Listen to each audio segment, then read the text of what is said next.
weet je dat elke een van ons joert 50 is. En als je 50 bent, kan je denken, wat is al hier net slagen in de 50 hier? Of wat is wel slagen, wat is er west? Maar dan kun je echt denken, waar staan we op het start? Waar zijn we nu en waar gaan we heen? Wat is onze toekomst? Waar hebben we meegekregen en wat gaan wij doorgeven? En wij zijn hier, wij zijn ook onderdeel van de wereld. We sluiten vandaag onze ogen ook niet af voor wat er in de wereld gaande is. Maar wij kiezen er ook voor om open te staan voor schoonheid en hoop. Theater is het oudste theaterzelskip van Nederland. Het had in 50 jaar namen maken met voorstellingen in de Friese taal. Eerst wien het vooral vertaalde klassiekers, maar later bracht het zelskip ik nieuwe Friese stukken. In de jaren 90 brachten de grote voorstellingen op locatie onder leiding van Jostie theater landelijk faam. Legendarisch wien Abe, Koning Lear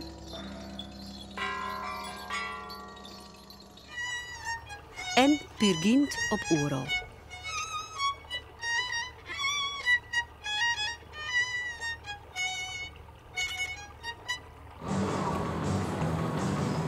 Theater maakt ook lietsere voorstellingen die op 50 plakken in de provincie te zien binnen.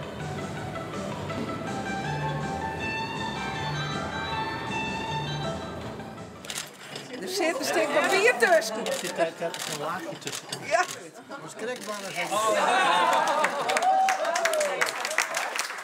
Nou stiet theater er goed voor, maar fjouwer in Lien hong de toekomst van het zelskip aan een zieden tritsje. Staatssecretaris Halbe Zijlstra bleut bij zijn standpunt dat theater uit de landelijke basisinfrastructuur mat en dus haar structurele subsidie verliest. Hij vindt het theaterzelskip te regionaal. Volkom. In de tussentijd. Van nu aan is het doel zo min mogelijk onderuit gaan en aankomen. Beziek je nergens om te denken. En let de vrouw onder die terug zitten.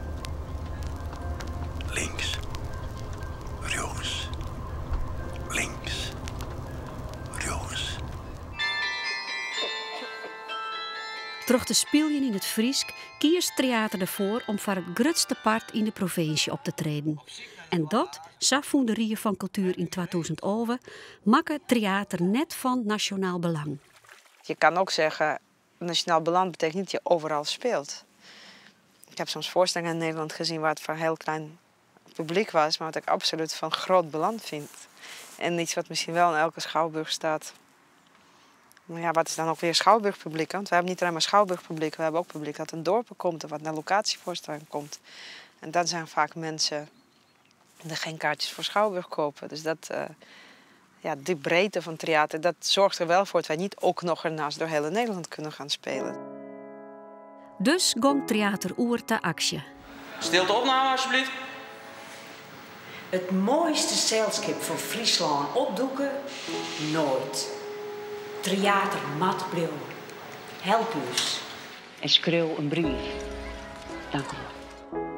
En dat die het theaterpubliek manmachtig. Uiteindelijk is onze cultuur en ons cultureel erfgoed wel hetgeen dat ons als mensheid glans geeft en de samenleving op een positieve manier verbindt. Ik hoop dat u dat niet vergeet in uw besluitvorming omtrent de cultuur in het noorden. Een hartelijke groet, Nienke Laverman. Er is echt altijd wel kritiek op theater, dat heet ik bij theater. En dat is echt mooi, want je had wel aan hoe verbonden we binnen of hoe mensen zich ermee dwaanden binnen. Maar als het dan op aankomt, zo'n bestaan, dan is het, ja, verdorie, dat zal net heven om maar eens een dooddoener te broeken. Maar op een gegeven moment binnen meer dan 500 brieven, verschillende brieven binnenstuurt naar Den Haag. Dus al die politici hadden die brieven één voor één. Dus die dachten, hé, hier is wel politiek winst te hellen. We hebben toen echt een hele zware lobby moeten inzetten. Niet alleen bewijzen dat theater ertoe doet, ook landelijk. Alleen dat weet men nog niet, vind ik dan in het Westen, dan wel in Den Haag. En ik had bijvoorbeeld Loek Hermans in mijn raad van toezicht. En die kon ik inzetten toen de tijd om vanuit de VVD stevig in te zetten op van nee, theater doet er echt toe. Fries als tweede nationale taal is een belangrijk gegeven. Maar we hebben wel alle zeilen moeten bijzetten op alle niveaus om te zorgen dat het wel lukte. Wat soms heel moeilijk is om uit te leggen aan mensen die niet begrijpen dat Fries echt een taal is. Het blijft me verbazen dat je dat steeds moet uitleggen. En dat het gewoon ook bij de basisbehoeftes van een mens hoort om je in je moedertaal te mogen uiten. Maar ook professionele kunsten in je moedertaal beleven. Dat toch, ik geef vaak als voorbeeld, want ik zie niet zo vaak toneel in mijn moedertaal. En ik kan me herinneren, was al een paar jaar na overlijden van mijn moeder. Ik zag een voorstelling volgens mij van een Rood Theater. Daar zat een Russische danseres in. En daar was een act, ze hadden een soort danssequentie dat duidelijk was dat haar moeder aan het overlijden was. En op een gegeven moment riep ze in het Russisch, want het ging niet zozeer om tekst, maar om emotie, riep ze in het Russisch: "Mama, ga niet." En hoe die zin bij mij binnenkwam, omdat ik voor het eerst die tekst, wat ik toen ook veel gedacht heb, in mijn moedertaal hoorde. De impact, ja, die was veel groter dan in al die jaren alle gesprekken die ik in het Nederlands had gevoerd. En die ervaring, daar hebben mensen gewoon recht op. Ik spreek niet snel in rechten, maar daar hebben mensen gewoon recht op. Het lijkt erop dat theater redden is. Het kabinet ziet het zelfskip uit de basisverzending cultuur hellen om zo 1,9 miljoen euro te bezuinigen. Maar de Tweede Kamerfracties van het CDA, de VVD en de PVV willen daar een stokje voor steken. Als de Kamer dat besluit, dan voer ik dat gewoon uit. Zo werkt het in Nederland. Vind je dat dan stiekem een beetje mooi dat er hier in de Tweede Kamer in Den Haag zoveel type is voor een Frieskalig toneelselschap? Als ik vond dat ze in de basisinfrastructuur heen matten, dan hik ik dat in de brief als kreun. Dat de Kamer daar wat oors van vindt, dat is de rol van de Kamer. Ik steen van mijn beleid en dat heb ik jou ook verdedigen. Theater koer dus terug, maar er moest wel bezuinigen worden. De verste contracten van acteurs kwamen te vervallen. Gewoon bekende gezichten gaan voort bij theater. Hoe is het nou, Jansje? Nou, niks net goed, hè? Ik ga altijd maar pine hollen, want jo, ik ga een whiplash gaan. Ja, denkt boerman Jens. Hier is toch maar eens whiplash gaan. En we zaten al in die reorganisatie. Dat gaf natuurlijk had enorme impact op iedereen die daarbij betrokken was. Natuurlijk in eerste instantie voor de mensen die of moesten inleveren of gezelschap moesten verlaten. Voor hen is het allerergst geweest. Maar ook voor mensen die ernaast stonden. Of als jij zelf degene bent die mensen moet vertellen dat ze weg moeten of moeten inleveren.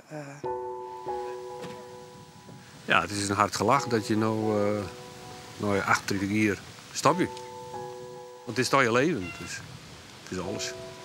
Ja, het is wel een zoere appel natuurlijk. Maar je trok al, dan hij hem op en dan komt er weer wat nijs. En ik denk, ik richt je me meer op het naaien als wat er nou west is bij theater of wat we nou nog bij theater doen.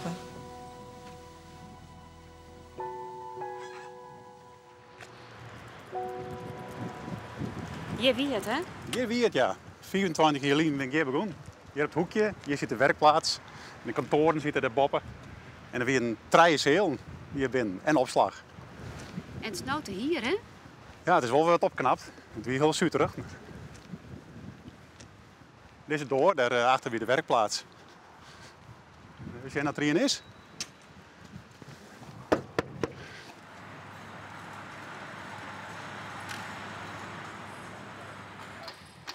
Hey, de bakker. Ik ben Ilke. Ja, we zijn hier rijden om te zien wat wij vroeger zitten bij theater.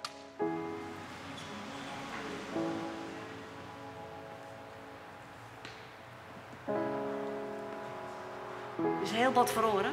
Ja, enorm. Er zitten al je rompen in, daar zit een grote zeel in die hoeken. En hier zit een lietse zeel. In je boppen hangen al je kantoren. En die kantoren hier hebben altijd een heel soort lijst van dat wij hier rond werk weer in de werkplaats. En Trientje van de Zee die zit echt in het kantoor wat hier in de rondte hangt. En die stampte dan op een vlier dat ze belly moest. En dan moesten we even stil wezen. En dan, deze door die gooien we hier en dan hier weer de muziek heel luid. En we hier viewer effecten, dan gooien je boeten op stritten, kunnen we testen. En, nou, we hier wel eens wat varen hier over van vuurwerk. Nou, dat stutsen we hier gewoon door. En je was een grote paddenstoel op het pand gewoon. Dus ja, dat werkt heel leuk. Maar uiteindelijk ben ik natuurlijk heel blij met het nieuwe pand. We hebben het heel goed van elkaar gehad. Dit is de grote zaal van theater in het gebouw. Je kan zo'n 120 mensen ongeveer in. We hebben nog een Lietse zaal, proto jeugdtheater doorverderen of orenactiviteiten. Wat Lietse, er kennen een man of 80 bij. En we hebben sinds kwart een boppenzaal. We hebben dus zolder hebben verbouwd. Want we hebben behoefte om meer ruimte. Ik omdat het jeugdtheater zo'n prominent plak Jan willen. Dus ja, daar ben we heel wies mee. Het is echt, sinds we hier zitten, en dat is intussen natuurlijk al een heel skoft, 2001, is dat natuurlijk super luxe.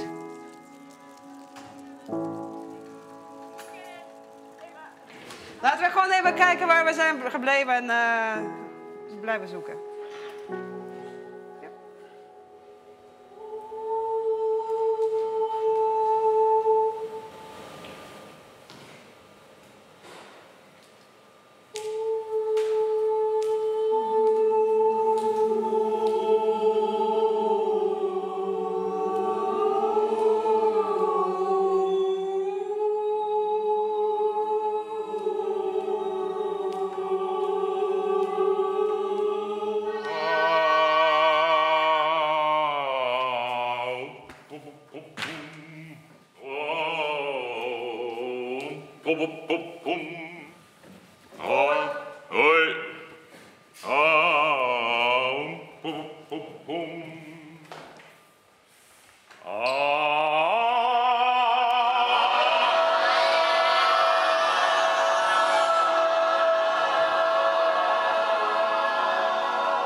Oké, even tot daar. Want meteen, jullie gaan allemaal naar het midden toe. Hè? Maar pak alsjeblieft alle 20 meter.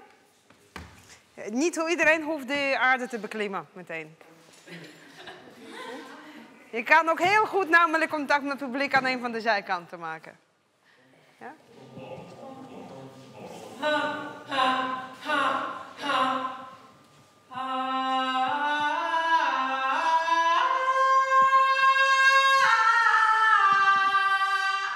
Er is nu een veel evenwichtigere opbouw. Dat vind ik ook belangrijk. Dat je niet alleen maar op jong focust. Maar ook generatie wat al heel lang bij theater werkt.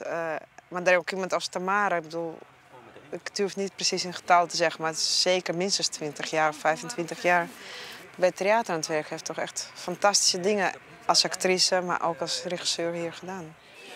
Ja!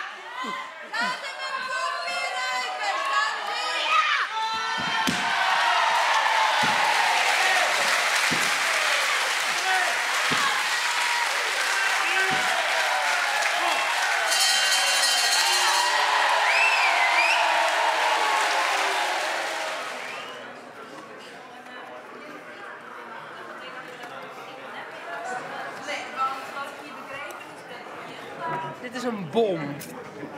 Met dadels en met chocola en met kokos. En hij is heel erg lekker. Ik heb hem nog nooit eerder maken, maar hij is echt lekker.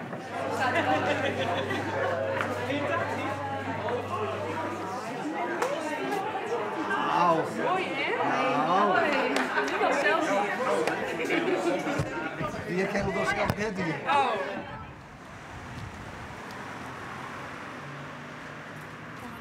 Heb je alles? Ja. Ja? Mooi, dat kan kan. We kunnen beginnen.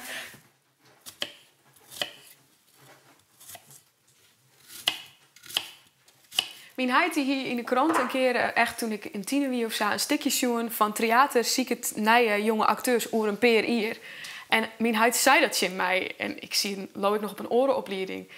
En ik zei, ja, maar ja, dat is niks voor mij, want ik ken je Fries. Dus ik kom daar nooit bij. Nou ja, zei mijn heid, dat wist het maar nooit. En ik dacht, ja, Fries, doe je, dat ken ik echt net. En no, ik ben in dat traject gestapt, maar dat hiek ik echt nooit toch. Dus ik ben officieel wel Fries, maar ik ben echt net maar die taal gebracht. Dus dat wie alle jaar nee, maar wel leuk, ja.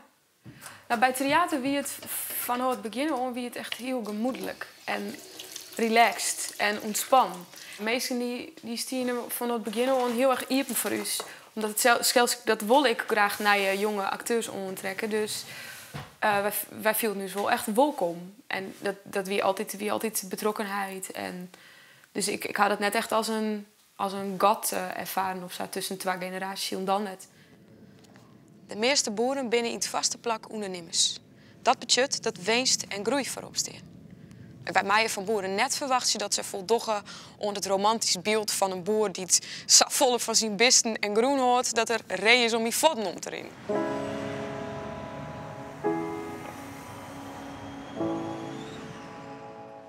Theater had een belutsend publiek en dus een provincie vol recensenten. De Rie van de Frieske beweging liet een kritisch lood jaren. Theater zeggen wij als Rie van de Frieske beweging de laatste tijd dat er een heel soort Hollandse stickers spelen worden. Dat het Frieske, het mag best natuurlijk Hollands voorkomen, maar dat het hield niet meer het Hollands karakter oerweert. En dat het Frieske karakter een beetje op achterom meer te rijden zien. En wij maken de zwaar genoeg. En ik van theater zelf, want theater is het zijn besteedsrug, tankje in het Friesk. Zonder het Friesk zou het theater net wezen. Al dat onkruid hier. Vroeger was dat niet. De stad is in verval. Kijk! Je mag erachterom, Gerda. Helemaal naar het noorden. Steeds verder naar het noorden, totdat het niet meer verder kaast. Nou, er is bijvoorbeeld de IJsvasteen, om maar wat te nemen. Dat die voor hier een heel succesvol stik, prachtig stik. Maar als je zo naaien hoeveel Friesk er voorkomt, nou, dat is misschien 10%. Er is eigenlijk wel kritiek op uw handen. Ik ben het net eens met die kritiek. Maar ik denk wel dat het op zich een functie had. Dat een balans brengt. Dat er verschillende groepen binnen die daar verschillende oer tinken. Maar ik ben daar net zo bang voor. Ik denk dat je ziet het echt wel meer in de provincie. Dat nijtinken oer, dat je een kenniscentrum van meertaligers bent. Dat eindvolle beter is. En misschien wel dat je daar het Fries een grotere dienst mee levert. Dan te zeggen van we matten Fries beschermen en het giet min en al dat soort dingen. Maar dat is een negatief verhaal. In Hols, een co-productie met de Jonge Republiek, wordt vooral Nederlands prutsen. Maar ook Friesk, Ljouweters en een snufke Marokkaans en papiamento. Wat ben jij? Ik wil later directeur worden. Kom. Directeur? Directeur, ja. Waarvan? Gewoon directeur. Waarvan? Directeur waarvan? Wat maakt het uit waarvan? Directeur. Wat directeur wil je zijn dan? Ik zeg toch gewoon directeur? Directeur! Ik zeg jij doet! Directeur, klaar! Wat denken jullie? Nou, ik denk dat hij het zo wel kent. Ja, dat denk ik ook. Nou, ik niet! Als hij dat wilde, betekent dat hard werken, stap voor stap. Anders kom je niet verder dan wat vage dromen, terwijl je vuilnis aan het ophalen bent. Vuilnis aan die muk, dan dek. Amin die praat soms Marokkaans in de voorstelling. En dan hoor je echt een groepje Marokkaanse jongeren hoor je echt keihard lachen. Want ze identificeren dan met hem. Of een paar van die blonde, uit de klei getrokken jongeren. Van die Friese jongens die dan met mij moeten lachen omdat ik een beetje hetzelfde ben als hun of zo. Ja, ik vind dat echt wel mooi aan de voorstelling. Ja. Ja, op het begin vond ik dat heel lastig toen ik hoorde dat ik met mensen moest gaan werken die Fries praten in de voorstelling. Toen dacht ik, oké. Ik dacht, ja, hoe moet ik daar... dat wordt echt een chaos, dacht ik. Maar eigenlijk vergeet je dat gewoon. Je vergeet gewoon dat iedereen een andere taal spreekt. Het is wel multicultureel, maar eigenlijk spreek je gewoon één taal. Je begrijpt elkaar gewoon. En dat proberen we ook aan het publiek te laten zien. En volgens mij lukt dat wel aardig. Ik had echt niet per se van huizen uit, maar gewoon bang voor het onbekende. Een hekel aan Friesen en dat allemaal zo een gemeente op zich was of zo. Een gemeenschap. En dat vind ik nu helemaal niet meer. Dat vind ik eigenlijk iets heel erg moois. En, ja. Ja, ik weet het echt. Het is niet... Wil je anders nog de Friesen bedanken? Ja. Ik wil graag alle Friesen bedanken voordat jullie het in stand houden. Omdat het mooi is om iets in stand te houden.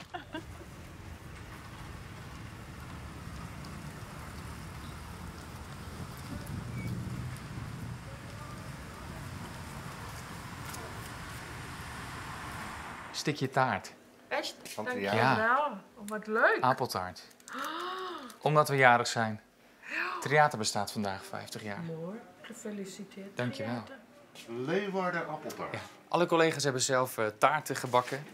50 taarten, toch? 50 taarten op 50 plekken. En hoe oud is het NNT, Alex? Volgens mij... 24, 23? Nee, 30. 30? Als je de voorziening meetelt. Ja.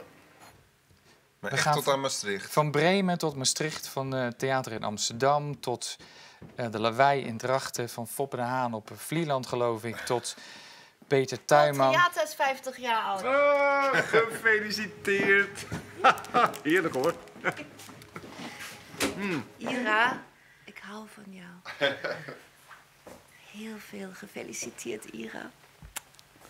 En die binding is er met het publiek bij theater altijd heel erg sterk geweest. En als je het vergelijkt met bijvoorbeeld Noord-Nederlands toneel, is dat toch anders. Terwijl Ola Mafalani, de artistieke leider van het Noord-Nederlands toneel, die heeft heel erg gekozen voor wat zij dan noemt social engineering. Vanuit de groep ook invloed hebben op die samenleving. Nou, dat doet theater ook, maar op een andere manier. Meer van, nou, dan kom je toch weer op die meanskip, een beetje van onderaf. Zoals wij werken en zoals wij doggen, dat doggen oorenzelschappen minder. Maar wel steeds meer. Want we zien wel dat ze naar het model theater zoeken en naar dingen in oer nemen. Dus oorenzelschappen binnen echt banen met hoe kunnen wij zorgen dat wij meer binding met dus omjouwing hebben. En die vragen zich gek af of dat systeem van dat je toch het hele land te reizen maakt, of dat wel zo gelukkig is. Goedemiddag en welkom bij ons haakcafé van Theater. Dit is jullie haakjoef Trientje. Dus als je hem vragen gaat, dan kun je hem Trientje roepen. Wat jullie gaan zo meteen begin mee maken zijn die ijssterren die jullie daar zien. En zoals jullie weten, we gaan met Theater een grote locatieproject maken hier in Leeuwarden. Dus voor deze grand finale worden die ijsvlokken gehaakt. Dus die gaan heel erg bepalend zijn in de hele belevenis van het einde en in de schoonheid van de winter. Ik vind Theater een leuke club, dus ik woe eerst al graag een meisje, jongen. Maar ja, ik ben hier in Apeldoorn, dus dat wie een beetje via voort, al die repetities. Maar toen kwam dat aanbod om te haken. Ik denk, oh, dan ging ik haken. Dan doe ik in elk geval wat. En wat heel het nou dan? Mooi bij even. Nou, dan maar heel iets ooit zien. Ik vind het echt nog steeds bizar als ik bedenk dat zo'n voorstelling als Isvorstin landelijk zo onderbelicht is geweest. En dan kan je nog bedenken, misschien is dit niet interessant genoeg als voorstelling. Het gaat dan niet om mij als maker. Maar ik denk dat als ergens anders in Nederland, meer in Randstad, zo'n samenwerking was geweest tussen de stad en gezelschap. Zo'n betrokkenheid van de bewoners en impact die dat gehad heeft op mensen van Leeuwarden. En qua opnieuw kijken naar je stad en risico's zijn genomen. Dat je gemeente zo meegaat, het belang van de voorstelling ervaart en ziet. De samenwerking van oude mensen. Dat juist in deze tijden waarbij voortdurend discussie gaat over hoe verhoud je tot een breder publiek. Dan vind ik het echt onbegrijpelijk, laat ik het zo zeggen. En dat vind ik heel jammer.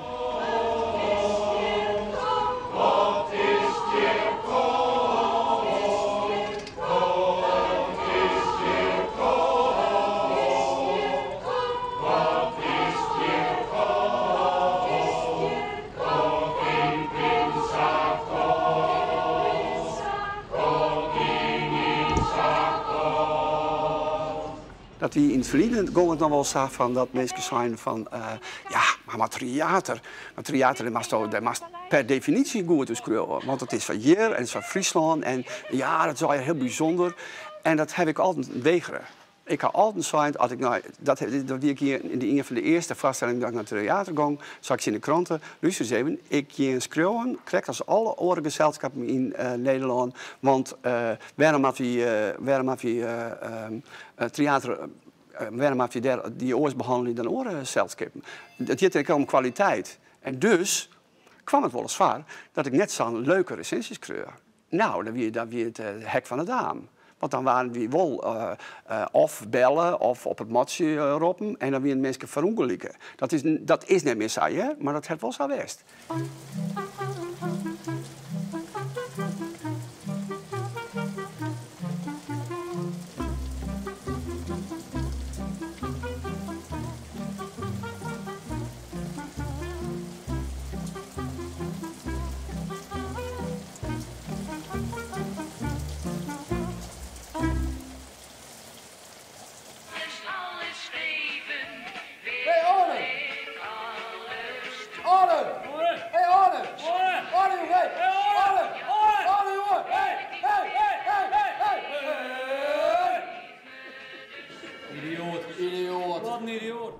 Heimwee naar Hullegriep. Dat is een hele leuke, beeldende voorstelling met humor en jonge mensen en enorme energie. Nou, daar hou ik wel van.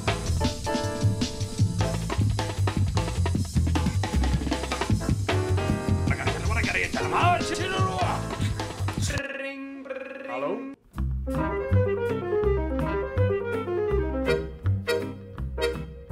Dat fabelkrijft, zeg maar, dat is van een grutpad in dat Hollandstalig. En er komt bij dat het dan ik vaak... er is wel wat Fries komt ervoor, maar dat is vaak een mengsel van Fries en Hollands. En dat is voor mij een heel vertiezend. Dus dat weet ik niet meer met zo'n taal binnen. Als dat heel bot skiën is, of Fries of Hollands, dan is het weer duidelijk van bij. Maar net dat het zo'n geermuksel is van verschillende talen. Het mooie vind ik hier is dat de talen door elkaar gesproken worden. Dus je kan natuurlijk heel letterlijk doen. Een personage die geen Fries spreekt of slecht Fries spreekt, beter Fries spreekt, dit soort dingen doen wij ook. En de andere gesprek daarin gaande is, als je zegt, wij zijn onderdeel van deze wereld. Onze samenleving is niet monocultureel. Als je gewoon kijkt naar het aantal mensen die bij het theater werken, wel los van mensen die van Randstad komen. Ja, ik ben Russische Jodien. Siert is bijvoorbeeld getrouwd met een Zweedse vrouw. Ines, dramaturg, met een Italiaanse man. Peter Seiwinga is getrouwd met een Chinese man. Nou, is even eerste 4 te noemen die toch met veel overgave en passie theater werken. Er zijn natuurlijk ook mensen die puur Friestalig zijn. Die zijn er ook. De mix is belangrijk. Maar klopt het dan om te zeggen, wij verhouden ons tot het leven. Wij geven weerspiegeling van samenleving. Maar we gaan doen alsof die wel monocultureel is. Proost! Theater werkt om groen, de Grutte jubileumvoorstelling. Een familiekroniek van 2 Frieske families. Hast du ooit het gevoel gehad dat het een van de mooiste dagen van die leven belevest? Een mens is een compliceerde wezen. We binnen in meer als in werkelijkheid tegelijk dwanden. Desto de zinnen opkomen, Jost, meestal wezen.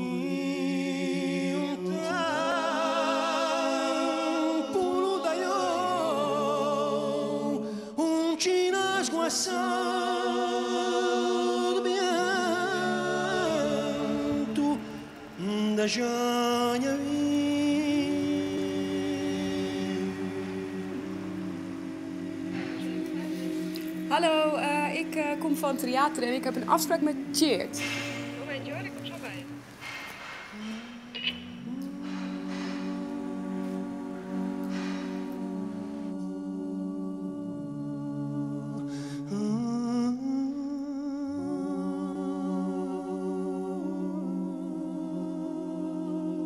Oké, zullen we gewoon beginnen? De situatie van het eerste bedrijf is... Sjoerdje die er voor het eerst is